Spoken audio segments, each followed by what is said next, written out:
আসসালামু আলাইকুম। তোমাদের সবাইকে স্বাগতম আজকের টিউটোরিয়ালে। আজকে আমরা তৃতীয় এবং চতুর্থ শ্রেণীর যে জ্যামিতিক টপিকগুলো রয়েছে সে টপিকগুলোর একটা করে তোমাদের সামনে ইনশাআল্লাহ কথা বলবো। তো চলো বন্ধুরা, আজকের টিউটোরিয়ালটা শুরু করা যাক। তোমাদের পাঠ্য বইয়ের জ্যামিতি অধ্যায়ের যে বিষয়গুলো আমাদের জানা উচিত তাদের মধ্যে সর্বপ্রথমে যেটা রয়েছে সেটা হচ্ছে বিন্দু। তোমরা অনেকেই জানো যে বিন্দু কাকে বলে, তাই না? আচ্ছা, সংজ্ঞাটা দেখো, তোমরা এখানে দেখতে পাচ্ছ। এখানে লেখা আছে যে যার দৈর্ঘ্য, প্রস্থ বা উচ্চতা কিছুই নেই, শুধুমাত্র কি আছে, অবস্থান আছে, তাকে আমরা বলবো বিন্দু। দেখো তোমরা এখানে দেখতে পাচ্ছ যে এখানে ছোট্ট একটা এরকম দাগ রয়েছে, এটাকেই কিন্তু আমরা কি বলবো, বিন্দু বলবো। ওকে, তাহলে সংজ্ঞাটা তোমরা সুন্দর করে মুখস্থ করে নিবে এবং বিন্দুটা আঁকার পরে এখানে একটা সুন্দর করে নাম দিবে। সেটা হতে পারে এ বি সি বা ক খ গ, এইরকম কোনো একটা তোমরা নাম দিবে এবং ঠিক চিত্রটার নিচেই এইভাবে তোমরা লিখবে যে চিত্র বিন্দু, এবং এই কথাটা লেখার পরে তোমরা ঠিক এর নিচেই সুন্দর করে এটার একটু বিস্তারিত বলবে যে চিত্রে নাম সহ বলবে, হ্যাঁ, এ একটি বিন্দু। এইভাবে বন্ধুরা তোমরা যদি তোমাদের পাঠ্য বইয়ের যখন তোমাদের পরীক্ষা নেওয়া হবে স্কুলে বা যেখানেই হোক না কেন, তোমরা সুন্দর করে এভাবে যদি উপস্থাপন করতে পারো, ইনশাল্লাহ তোমরা ফুল মার্কস পেয়ে যাবে।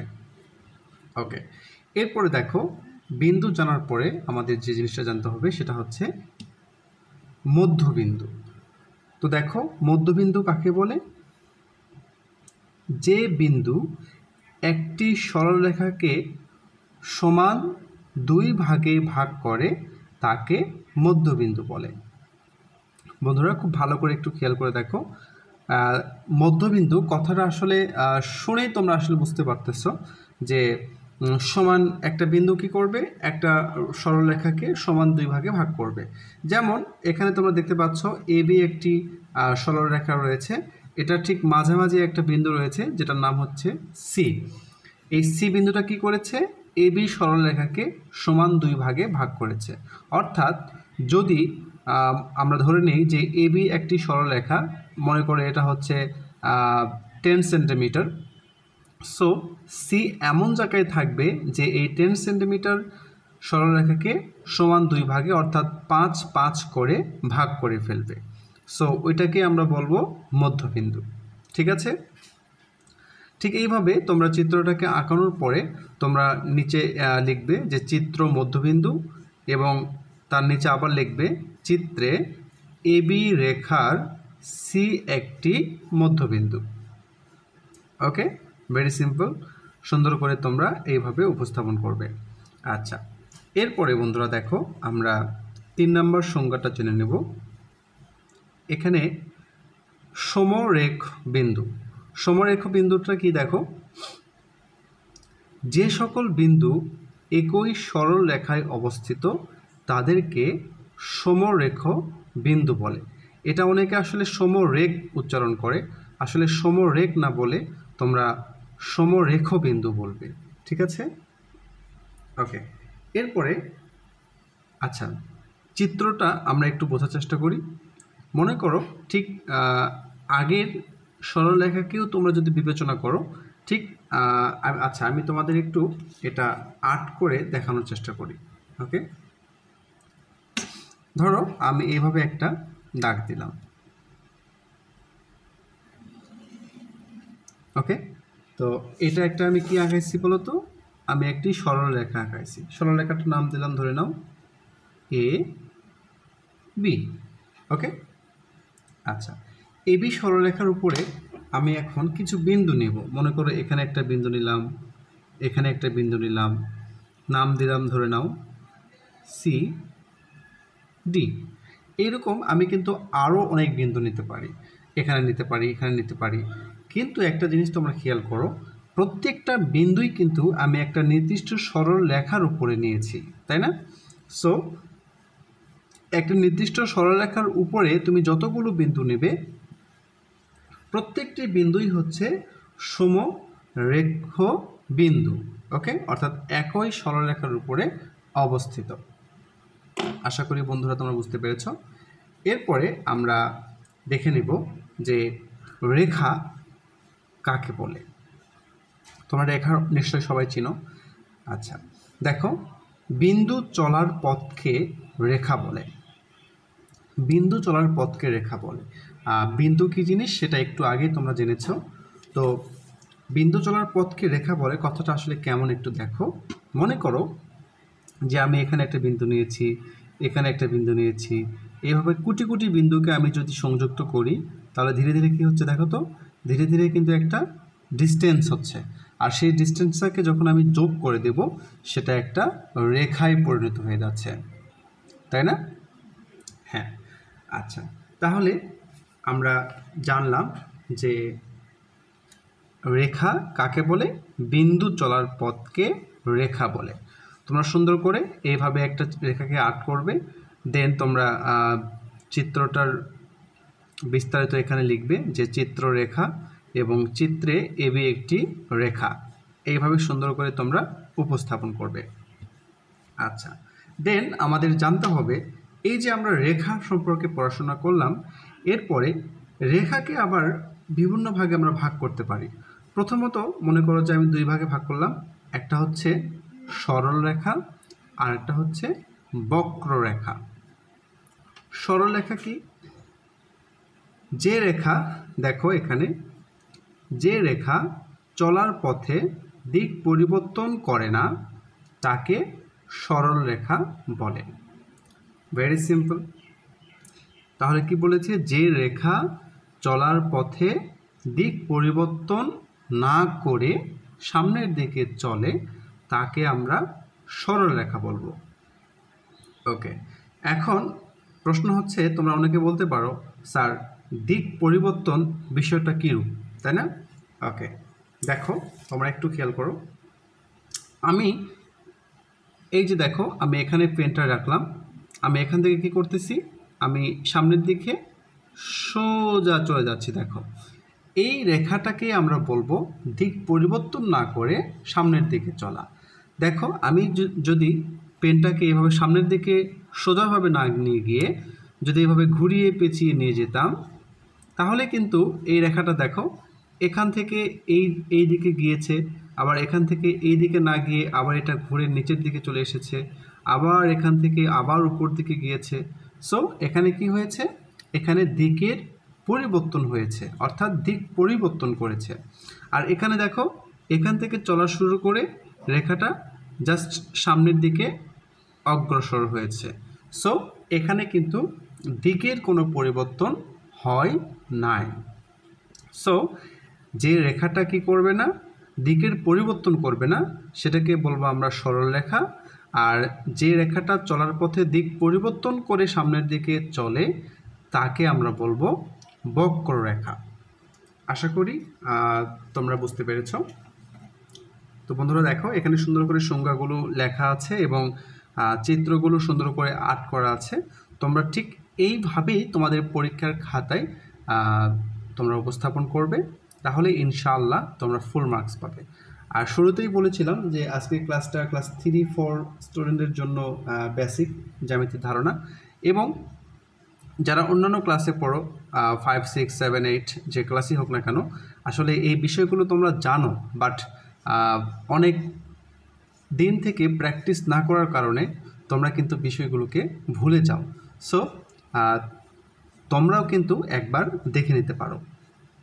ওকে, আচ্ছা, এরপর দেখো আমরা সরলরেখা সম্পর্কে জানলাম, দেন আমরা জানবো বক্ররেখা কাকে বলে। একটু আগে তোমাদের বলেছি যে রেখা চলার পথে দিক পরিবর্তন করে চলে তাকে আমরা বলবো বক্ররেখা। দেখো এই যে এখানে এবি একটি বক্ররেখা। কেন বক্ররেখা? সেটা তোমরা নিশ্চয়ই বুঝতে পেরেছ, কারণ এখানে রেখাটির দিকের পরিবর্তন হয়েছে। ওকে, আচ্ছা, তাহলে আজকের ক্লাসের আমরা একটু রিভিউ দেখে নেব। আমরা অ্যাট ফার্স্ট জানলাম যে বিন্দু কাকে বলে, তাই না? তাহলে যার দৈর্ঘ্য, প্রস্থ বা উচ্চতা কিছুই নেই, শুধুমাত্র অবস্থান রয়েছে, তাকে আমরা বিন্দু বলবো। এরপরে আমরা জেনেছিলাম মধ্যবিন্দু কাকে বলে। তাহলে যে বিন্দু একটি সরলরেখাকে সমান দুই ভাগে ভাগ করে তাকে মধ্যবিন্দু বলে। দেখো, এবি একটি সরলরেখা, যার দৈর্ঘ্যকে আমরা যদি মনে মনে 10 ধরে নিই, তাহলে সিটা এমন জায়গায় অবস্থান করবে যে সরলরেখাকে 5 সেন্টিমিটার 5 সেন্টিমিটার করে দুইটি অংশে ভাগ করবে। এরপরে দেখো সমরেখ বিন্দু। সমরেখ বিন্দু কি? একটি সরলরেখার উপরে তুমি যতগুলো বিন্দু নেবে সবগুলো বিন্দুকেই সমরেখ বিন্দু বলা হবে। আচ্ছা, এরপরে দেখো রেখা। রেখা কি জিনিস? বিন্দু চলার পথকেই আমরা রেখা বলবো। এই যে দেখো, এটা একটা রেখা, এটাও কিন্তু একটা রেখা, কিন্তু এই রেখাটা হচ্ছে বক্র রেখা। ওকে, তাহলে রেখা কাকে বলে সেটা জানার পরে আমরা জানলাম যে প্রথমত রেখাকে আমরা দুই ভাগে ভাগ করতে পারি, একটা হচ্ছে সরল রেখা আর একটা হচ্ছে বক্ররেখা। ওকে, তাহলে সরলরেখা কি জিনিস? যে রেখা চলার পথে দিক পরিবর্তন না করে সামনের দিকে চলে, সেটাই হচ্ছে সরলরেখা। এখানে দেখো দিকের কোনো পরিবর্তন হয় নাই। এরপর আমরা জেনেছি বক্ররেখা, যেটা কি করে? দিকের পরিবর্তন করে সামনের দিকে চলে। বন্ধুরা, এরপরে আমরা সরলরেখার আরও কিছু প্রকারভেদ দেখব। যেমন দেখো, এখানে আমরা দেখতে পাচ্ছি যে সমান্তরাল রেখা। দেখো, সমান্তরাল রেখা কাকে বলে সেটা প্রথমে আমরা জেনে নেব। আচ্ছা, এইটা জানার আগে তোমাদের একটা উদাহরণ দিয়ে বিষয়টাকে তোমাদের বোঝানোর আমি চেষ্টা করব। সেটা হচ্ছে যে তোমরা কিন্তু অনেকেই কি দেখেছ? রেল লাইন দেখেছ, তাই না? রেল লাইনগুলো খেয়াল করবে যে এরকম সুন্দর করে দুইটি লোহার পাত কী করা থাকে? সংযুক্ত করা থাকে, তাই না? আচ্ছা, এই যে দুইটি লোহার পাত সংযুক্ত করা থাকে এইভাবে একটু পরপর কাঠের স্লিপার দিয়ে বা এখন অনেক জায়গায় তোমার ঢালাই লোহার সাহায্যেও এটাকে সংযুক্ত করা থাকে। তো এই যে রেল লাইনের দুইটি পাত, লোহার পাত, এই দুইটি লোহার পাতের এই যে মধ্যবর্তী যে দূরত্বটা, এইটা কিন্তু তুমি যেখানেই যাও না কেন সেম।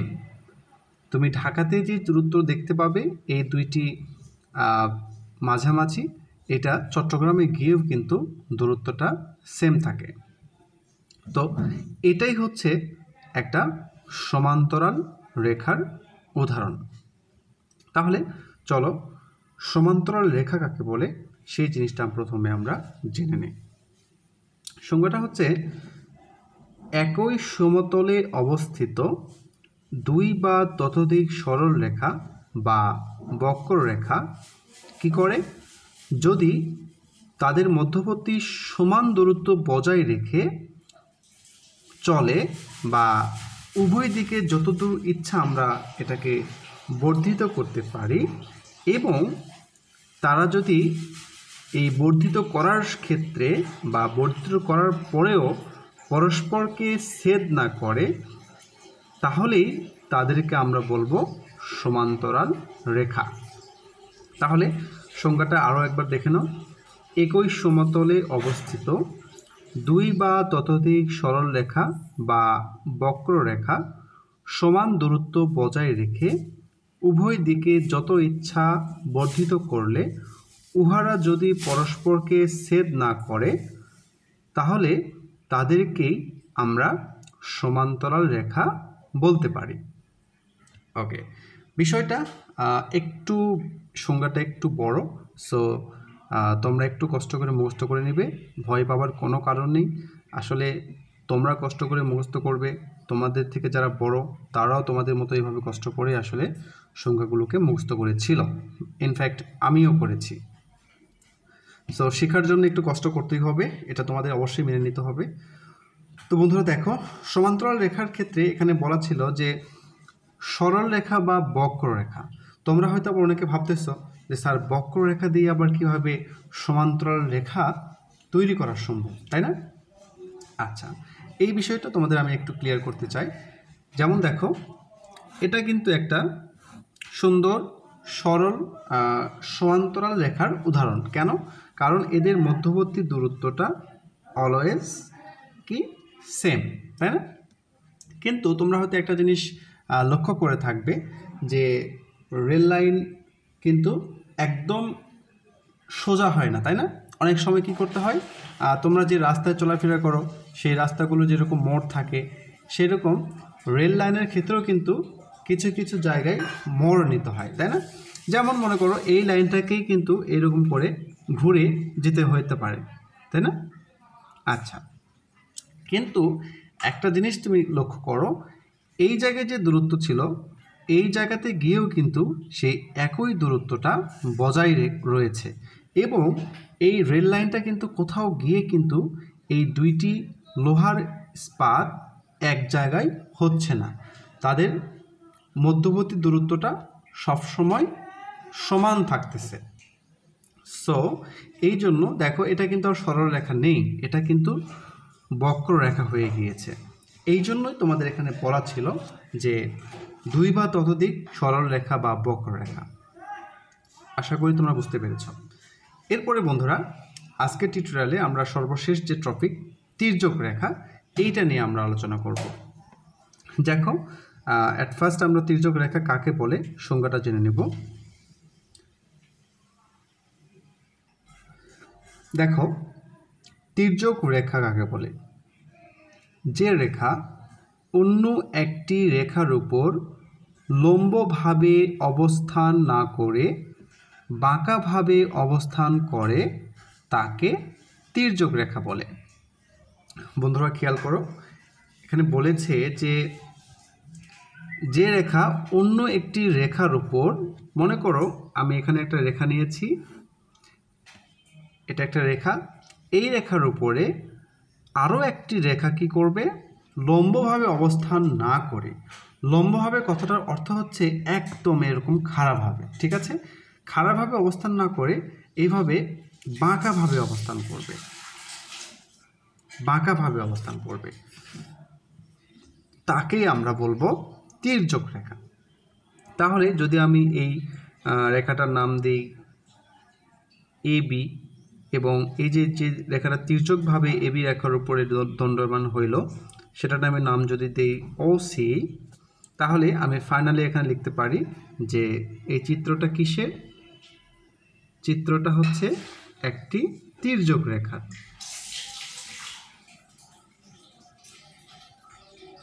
তাই না?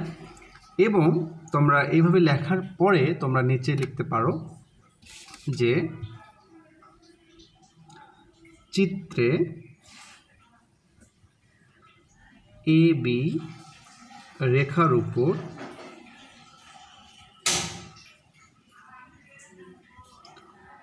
ওসি তির্যক